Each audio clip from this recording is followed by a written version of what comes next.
toda a nossa solidariedade aí ao Glauber, né? É um absurdo o que está acontecendo com ele. E por uma coisa que, assim, olha bem, 3% dos mandatos são cassados, né? E aí, quando você vê vários outros já fizeram coisas muito piores lá, né? E, na verdade, o Glauber se defendeu, não foi nem que ele agrediu, ele foi se defender de uma perseguição que ele estava, e nós sabemos como que é essa vida dura, né? De que quando esses fascistas começam a te perseguir, já aconteceu com várias pessoas, eles vão lá com a câmera na sua cara, ofende a família, vão na sua casa, começam a te perseguir, e foi uma reação a essa perseguição que estava, né?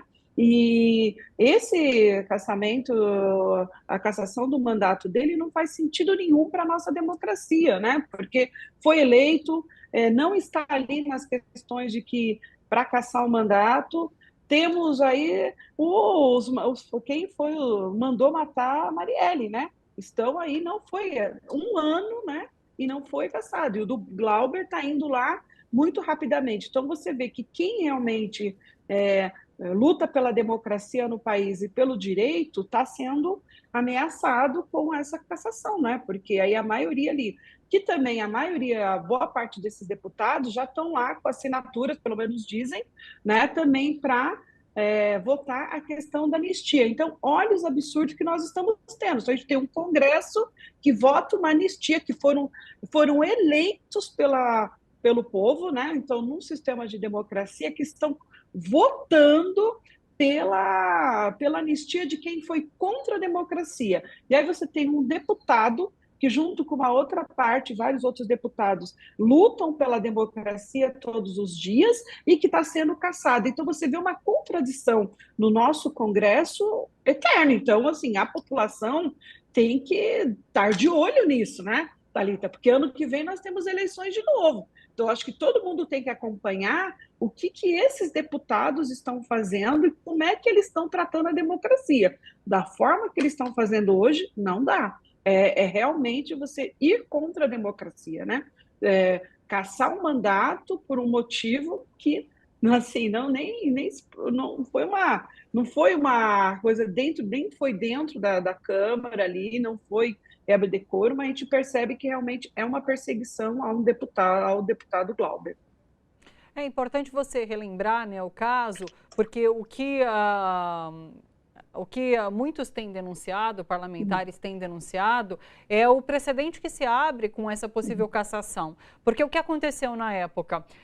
Um ativista do MBL foi atrás, já perseguia há um tempo o Glauber Braga, foi atrás do Glauber Braga e começou a xingá-lo, a ofendê-lo, e ofendeu inclusive a mãe do deputado, que 5 dias depois desse episódio acabou falecendo, já estava numa situação de saúde delicada.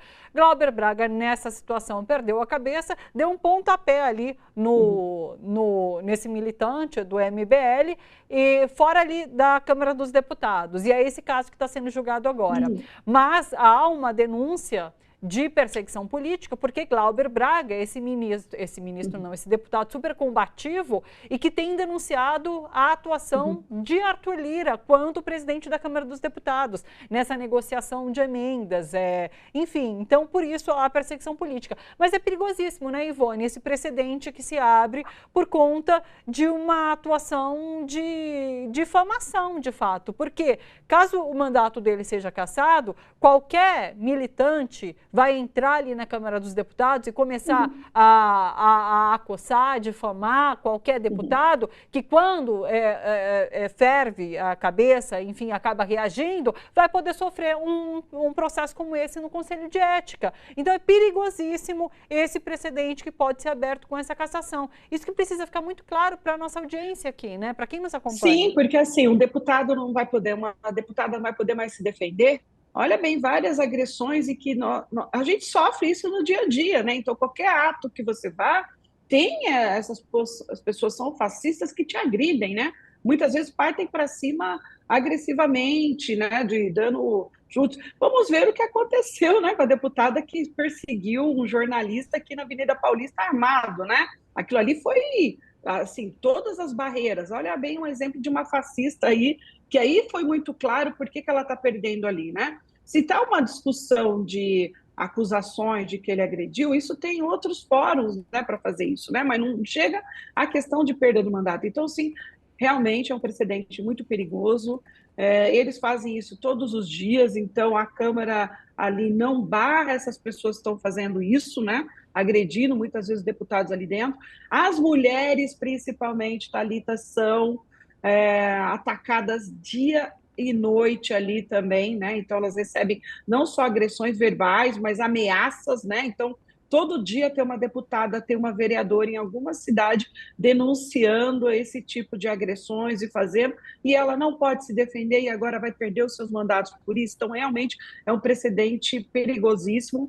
Nós estamos na luta aí que é sem anistia, né? E que também, para nós, essa luta de não perda do mandato do Glauber também significa muito e é importante, sim, porque a nossa democracia não pode ser caçada assim, né? Não é assim que nós vamos chegar a uma democracia, né? Então, é importante essa defesa e nós temos que realmente entender realmente que tudo que está acontecendo e que não é questão do que a agressão que ele fez ali, é muito maior mesmo, né? Foram as lutas que ele fez, o embate contra o antigo presidente da Câmara, então tudo que representa, né? As denúncias, né? A questão também das emendas, famosas emendas PIX, então todo esse embate que está, né? Porque a população não concorda mesmo com essas emendas ou fatos que estão acontecendo no Congresso. Então nós temos que realmente defender a nossa democracia. E nós estamos nas ruas todos os dias fazendo essa defesa, né? E mais uma defesa, solidariedade aí ao mandato do Glauber. Ivone, só para encerrar, você citou o PL da anistia, né? Há uma crítica muito grande em relação à base do governo Lula, que assinou esse projeto de lei de anistia, pelo menos a tramitação no regime de urgência. Das 257 assinaturas, 100, é um número enorme, quase metade, vem da base de governo do presidente Lula. O STF, a gente noticiou aqui, está fazendo uma pressão no governo Lula, inclusive, para que busque retirar essas assinaturas da base. Como que você vê essa situação? É complicado, né? Porque é uma base do governo Lula que, ao mesmo tempo, né, tem ministérios, né, mas ao mesmo tempo vai lá e assina coisas como essa e também muitas vezes assinam projetos contra o governo, né? Então a gente tem essa forma bem que está embaralhada, né? Então antes, né, vamos dizer assim, os governos anteriores, você sabia muito bem o que era a base do governo, defendia as propostas do governo e estava unitário. Então agora isso está muito mais complicado no governo, né? Então muitas vezes você tem que fazer ali negociações partido a partido, né? E também agora tem uma demanda aí dos partidos por essa reforma ministerial, né? Que a gente fica sabendo pelos jornais, um fala isso, outro fala aquilo, e a gente não sabe verdadeiramente o que está sendo aí negociado. Então, realmente vai embaralhando tudo, né? E tudo ali é uma disputa de poder, né? Então, por isso que é importante, mais uma vez, ressaltar aqui, a importância da população saber quem são os seus deputados e o que está defendendo. Então, vai lá dar uma olhadinha de quem que está assinando a questão da anistia, né? Vamos lá, quem está assinando a questão da cassação do Glauber? Vamos lá, quem está assinando ou está falando contra, por exemplo, a isenção do imposto de renda de R$ 5.000 que está sendo proposto pelo governo. Então, a gente tem que acompanhar muito bem os mandatos dos nossos deputados e senadores, para saber exatamente o que estão fazendo. Isso é democracia, Thalita. Então, as pessoas têm que entender o seguinte, não é porque eu votei, deixo lá. Não, você votou, né? Mas a democracia é isso, é você cobrar a quem que você votou para representar, por que ele está fazendo isso e não aquilo, e dizer para ele que você votou nele e que você não concorda com o que ele está fazendo. Aí sim a democracia. Então, nós estamos, uma questão de educação mesmo da população, da democracia participativa, né? Então, tem vários abaixo-assinados, tem os e-mails que você pode ir lá e mandar o recadinho para o seu deputado, senador. Às vezes a gente acha, não vale nada, vale. Imagina um deputado que está recebendo lá 1.000 ou 2.000 mensagens falando eu não concordo que você assine a anistia. Isso é importante, né? Então, é fazer essa sua parte também como eleitor, como defensor da democracia, né? Porque é aquela coisa, né? Que se você não faz nada, então quer dizer que você está deixando outro fazer por você. E esse momento é muito importante. Nós não queremos que no país volte o fascismo e que a democracia continue sendo ameaçada como ela está.